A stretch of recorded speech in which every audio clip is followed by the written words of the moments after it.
Sorry, ma, baby. Masakit talaga yun kasi nakakabaon kasi yun na. Ito, laki po.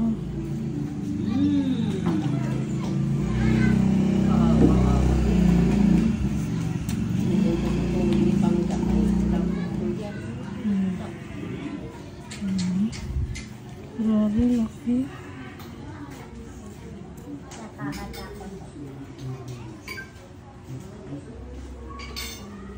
Doon na makati.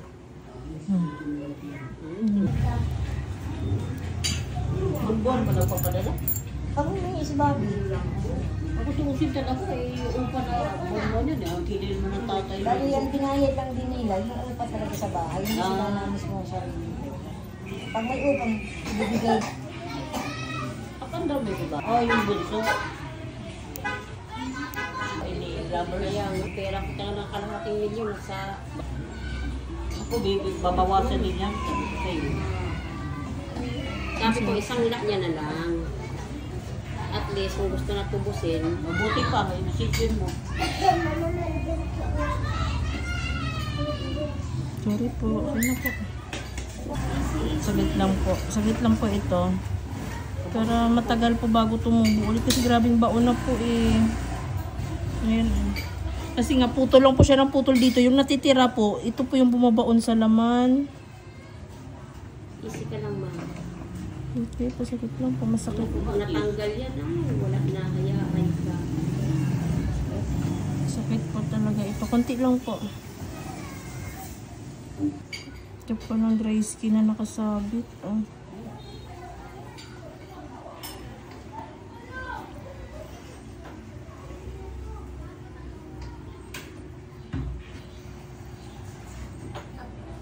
Kasi pag pinalinis mo, wala. Nakatry ako tabi ko, wala din. Andin pa yung... Sorry po. Sorry, ma, baby. Masakit talaga yun kasi nakakabaon kasi yun na. Ito, laki po.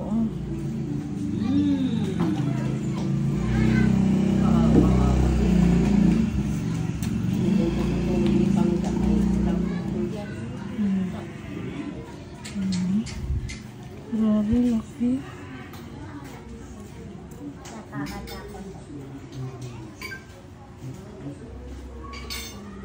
Doon na makati.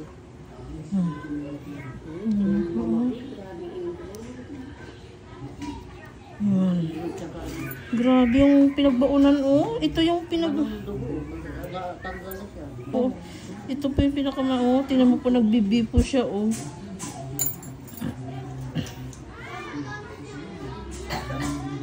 Kasi nga po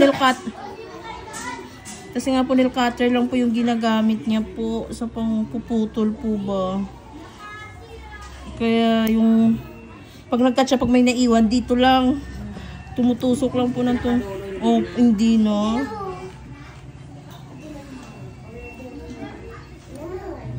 Gaganda yung kukumun kasi pinawakan pang Parang natanggal lang po yung bara po. Oh. Kung matagal na iniinda ni ate na bara sa gilid ng kuko niya. Ipapalinis, siyempre, kahit ang tagal mo ng schedule namin. Kanilis ka talaga. Isa ka na lang tayo, pero sabay lang tayo. Sa 25.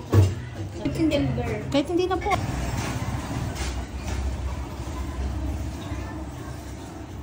Wala. Sara, ano yun eh.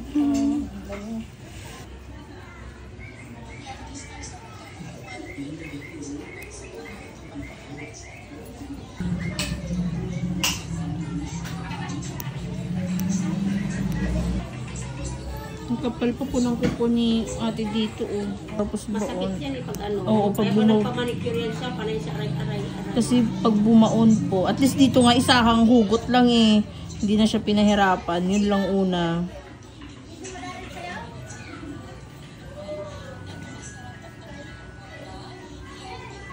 Sa sunod na pag pinalinis mo hindi ka na. Ay, hindi na po ito. Hindi na po ito siya ganito po.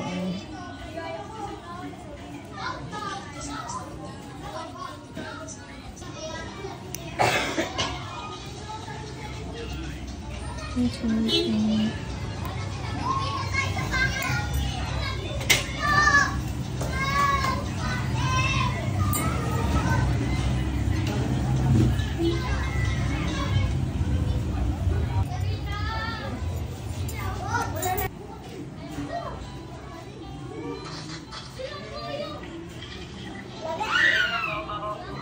mo ba? Palsi dahil sa mga ganyang pagkain. Hindi yan. May ligang konton sa labas. Kasi yung palang Bell's palsy, mikrobyo. Ano sa ugat niya. Kaya hindi yung kumakain sa mga kantin-kantin. Ito mga mami. Yung paris. Diba? Hindi yan mismo. Ito yung stroke. Sabi ng doktor, Bell's palsy. I-research mo sa Bell's palsy yung sakit na yan. Natawag ako, yung kahapon. Kaya tika mo, parang pandemic pa yun, naka-face mask pa siya, hindi siya halata. Kasi Pag kumakain niya sa nasip, pag sinubo niya nalalaglag. Tapos pag kumakain siya dito, lahat ng tumpok. Tapos pag uminom siya ng tubig, nasasabo. Tapos yung mata niya, ang isang mata niya pag nagtulog, dilat. Tapos dry. Buti ka mo yung gamot niya, si Paulino nagbigay dyan, yung Paulino dito sa sabi, hospital, pinasok namin yan. Wala daw na, dito ko siya dinala kay Paulino. Doktor Liano yun na mga apo ni Goy. Alam mo, galing na doktor, 2 araw lang, bumalik ang mukha niya sa akin. Magkano ang 1.5 ang check-up dyan. Yan ang mga doktor ng apo ni Goy. Hindi ka naman maghinay sa 1.5. Oo. Kasi magaling naman agad. 2 araw na yun, gumanda na mukha ulit isa, hindi bumalik. Ganun pala na sa Bell's palsy, ano yung Bell's palsy? Ako nga, yung July 8, hindi ko rin Naalala mo sa tipali nag-new-weight? Ay, kung naka-hospital na eh. Hindi, naman ako pang 5 ma-hospital na bilog. MRI. Oo. First time ko naman. Tapos sa linggo, kukunin ko resulta, babasa ko rin sa linggo. Tagalahat na alangan. Tagahikaw. Pati brat, hanggang may bakal. Hindi, sabi ko. Pinabuhan nga ko. Doon ako ilagay pinasok. Nanay, unang sabihin ko sa iyo na yan, sa Dikurinte. Buti nga, hindi ka nakaranas ng kurahan. Ay, kumarana ko sa raspa. Aparato. Lalo ako kinabahan eh. Ikaw pa rin isa sa operating room. Tapos makita mo pa doon ang katabi mo, naka-oxygen na Saka ka naman. Hindi, pagkawan ako. Ayun, raspa pala sa sa opera rin pala yan. Tawag ko kung mag-isa. Tumaas pa yung sugar ko. Kaya nagka-reduce pa ga. So, sulit-sulit, pasok ako. Sabi naman katabi ko, may sugar labig pa naman doon. Ha? Mahirap ko sa aircon. Hindi ko papasok eh. Ito, sa totoo lang, ayaw ko ng aircon talaga. Mga tugatog talaga ko. Pinasok na ko. Lahat, doon na prato. Sabi ng doktor, Nanay, anong paborito mong kanta? O Carpenters po. Takot na word. Nanirgis ako. Sus, paglabas ko parang nakatalok mo ko. Ano ba ito? Patayuhin mo. Reaction mo ko. Katabi ko lang, patay yata. Ito nandito ba? Ito ang alam mo yung nurse. Hindi ka naman silipin doon, hindi ka kausapin. Sabi ko, hindi, nag-reaction ako. Ay na ako. Maganda na pag-abak ng private hospital. Kasi alaga ka. Sa public sa private. Meron mo yung in-injection sa akin na anesthesia para kasing napila ng higla ng buhok. Yun yung anesthesia yun. Oo, tapos 3 pa yung lalaki kong doktor. Tapos isang anesthesiology, isa yung mag-opera sa akin, isa yung doktor mag-check up. Puro lalaki sila ha, tandem sila. Inisyon nila. Pinaganyan ako. Kasi yung pasang ate ko sa wag kang gagawin. Hindi ko makalakad. Tapos ang hirap mo, operahan. Pakita sa akin, ko naman ako nililirabiyas. Sa recovery room yun. Sabi ko, oh Diyos ko, hindi ako makalakad. Tapos sabi niya, Ate Ros, alas 5 imita kita na ng mga 8 o'clock makakalakad ka na. Nandito sa lagal pa ako. Hindi talaga yan magagalaw. Nandun naman nervous ko. Magagalaw. Hindi naman tagalaw. Kasi naalala ko kasi yung anak ng amo ko, na ano sa mga... Alam mo, may parang lantang gulay ng... Parang yung... Ano yung repolyo, lumiliit ng lumiliit. Nagpamalit na yung magturok. Ang spinal cord yata ang turok kami. Yun lang, di namatay yun. Namatay. Pero sa gusto ng ospital, hindi na sila pinabayad ng bills. Ay, natural na, nandun. Nagbayad pang ospital. May mani-mani kasi mga minsan ba, di ba? Di, gano'n kanta-kanta na sila. Nanay, may minuto, wala na. Eh, yung nano ko lang yung sa recovery, kung katabi ko, wala, patay o hindi, nanigative pa ako. Nagdalaw yung papel di wala. Di ba maramdaman? Kasi nilibang-libang naman ako na yung senior na good ako. Muranas ko hindi gumalabas sa loob. Sinumpong yun ng masakit na masakit. Ako nga. Hindi pwede siya ipas mo kasi baka mag-bleeding yan. Binog pala. Ay pala hindi. Puro-puro. Hindi na-opera ako. Kano ka mo? Yung sineke? Wala. Ayun sineke, oh. Comfort ko. Di makabot ka dito, ah. Siyempre dito kami magmamarites. Ay? Wala doon ako. Walang tungit ngayon na ilipay. Naubusan na kayo doon lang nyo, ha? Kwento nyo, ha? Nandun si Pai, nandun. Ado si Pai. Ayun si Pai, wala akong kwento yun. Nandito pa sa Kobe ah. Comfort ko, okay ba? Thank you po.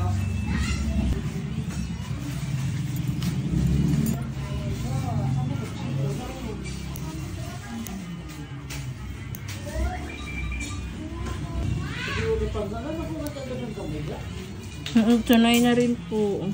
Nagpubol bago magugas. Alam mo kami ganyan din mga kabataan ka, mamlansya, basa agad. Hindi mo naramdaman lang yung edad ka na 40 taon, no? Sabi bawal maligo matagal. Panang lansya talaga tayo, siyempre nilotion tayo ng bago, pag-umulan, di ba?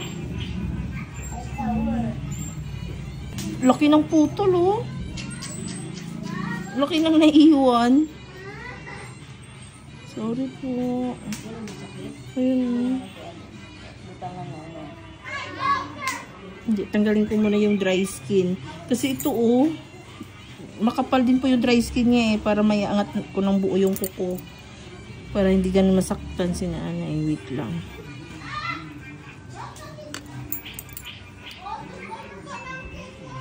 Masakit na kasi nakapusok.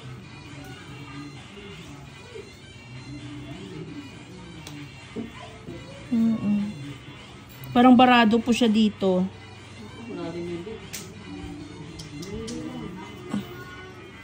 Wala ko din.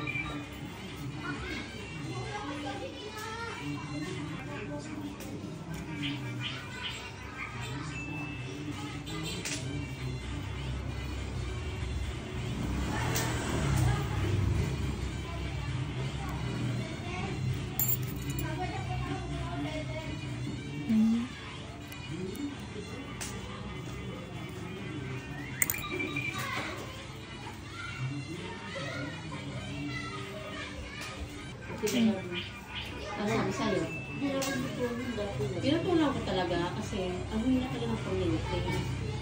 One time kasi,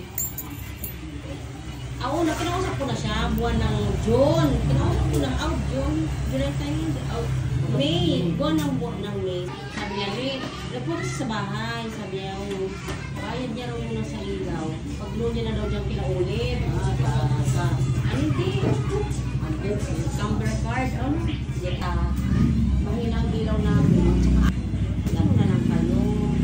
Yung ibayad mo ngayon, i-down mo na lang doon sa kakabitan mo. Kaya siya magkapit. Hindi ko alam, Dick. Kaya sabi niya, saan mo naman kang kakadipit? Sabi ko, hindi ko alam, hindi ko problema yun. Problema mo na yun. Yan ang nasagot ko sa kanya. Ngayon, nasabi sa akin, paano yun?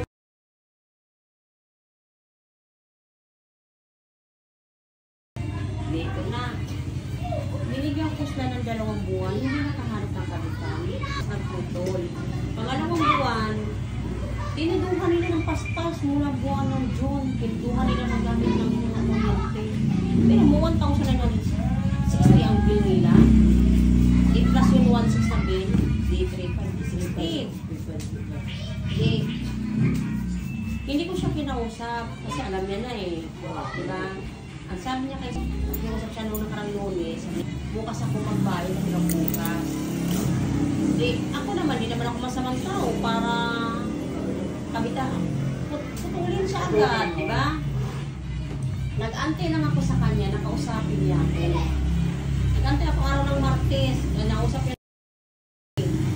Inantay ko siya hanggang Huwebes, kung kausapin niya ako, kung babayaran niya ba ako, o ano, nasabihin niya ba na kung may magkabit sa akin, magbabayad lang muna ako sa Bibit daw loob. ka ng Inday. O diba? Wala, hindi ko nakiusap. Pagbigyan muna ako ng ilang buwan.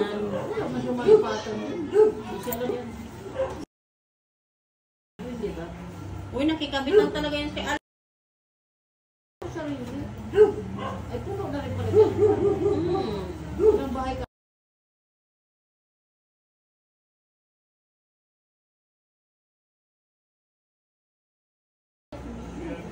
Sino nag-ready? Ako. Yan ang kukawa ng sarili. Yung pala pag magbayad, mag-biting sila pinamabayan. Pag nabitin sila, ano naman? Meron mo na si ba? Meron mo, nagbayad ako 5,790, 5,800 na. Diyos ko sa araw ng bayaran, wala na. Ano ko lahat? Ikaw nakapangalan. Kayo ano na.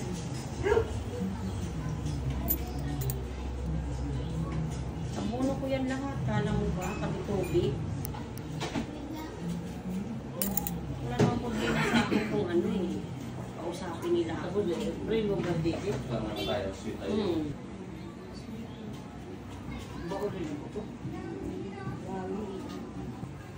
Ito lang yan, 15,000. Ito ko nagiging sila na ito gano'n. May 5 na. Hindi, 700.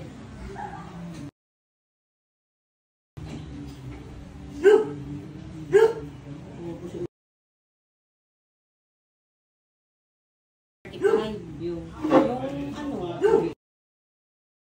pagawa ng yung nagiging sila ngayon. hindi. Nakasama sa akin 35. Hindi dalawa na linya ko. Ang linya ko, Dati pala si ano eh, si... Nagbangayan na yung sila.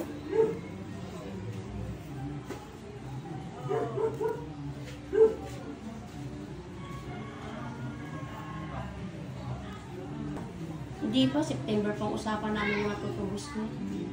Magkano na yun? 80. 80.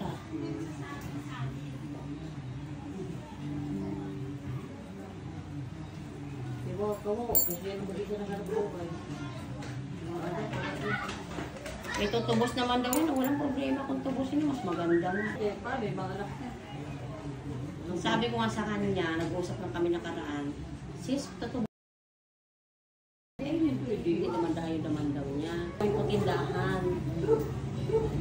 Pag-usapan daw namin. Kasi ang usapan namin yan sa kasulatan, magdadagdag kayo pag hindi yan tubos eh.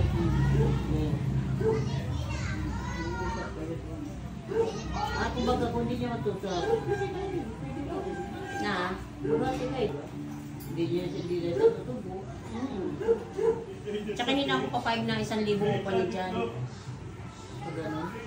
Kung halimbawa, gagawa kami kasulatan, hindi ka nakukupa ng 1,000. Malaki na papano ko dyan. Ano, kayo nag-usap lang ako. Hindi, pinapirmahan niya lang.